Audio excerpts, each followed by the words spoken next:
மகன் மாயமாகி ஓராண்டாகியும் கண்டுபிடித்து தரவில்லை என ஆட்சியர் அலுவலகத்தில் பெண் ஒருவர் கோரிக்கை மனு கொடுத்தார்.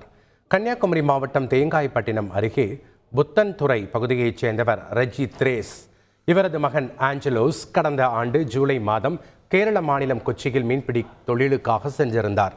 11 நாட்கள் மட்டுமே அங்கு பணி செய்தவர் மீண்டும் ஊருக்கே வருவதாக தனது தாயிடம் கூறியுள்ளார். ஆனால் சொன்ன தேதியில் அவர் ஊர் திரும்பவில்லை. இந்த நிலையில் உறவினர் ஒருவர் கேரளாவில் தங்கி 2 மாதங்களாக தேடியும் ஆஞ்சலோஸை கண்டறிய முடியவில்லை.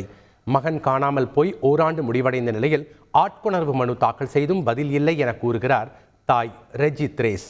தனது மகனை கண்டறிய நடவடிக்கை எடுக்க கோரி மாவட்ட ஆட்சியரிடம் தற்போது கோரிக்கை மனு அளித்துள்ளார். ஒவ்வொரு பக்கத்துலயே நாங்க தேடினோம். மாவட்ட ஆட்சியர்கிட்ட கொடுத்துருக்கேன். எஸ்பி லெவல்ல கொடுத்துதான் ஈத்தாண்டிலேயே அந்த கேஸ் பதிவு பண்ணாங்க. அதுக்கப்புறமேட்டு ஆள்கொணர்வு மனு போட சொன்னாங்க. மதுரை ஹைகோர்ட்ல ஆள்கொணர்வு மனு போட்டு கேஸ் நடந்துகிட்டு இருக்கு. அங்கேயும் 20 வாய்தா போட்டு இதுவரைக்கும் எந்த தகவலும் கிடைக்கலன்னா அவங்களும் சொல்றாங்க. இங்க போய் ஒவ்வொரு பக்கமா 4 ஓஞ்சாச்சு. என் பிள்ளை எங்க போச்சு, என்ன ஆனா, எந்த ஒரு தகவலும் எனக்கு தெரியல. கொச்சிலையும் தேடியாச்சு. கொச்சியில 2 மாசம் என் தம்பி தங்கி இருந்து அந்த போட்டு என்ன ஆச்சு என்னதுன்னு அவங்க என் தம்பி சொன்ன தகவல் போட்டுக்கு பேரை மாத்தி போட்டா எங்கேயோ கொண்டு போயிட்டானுவ.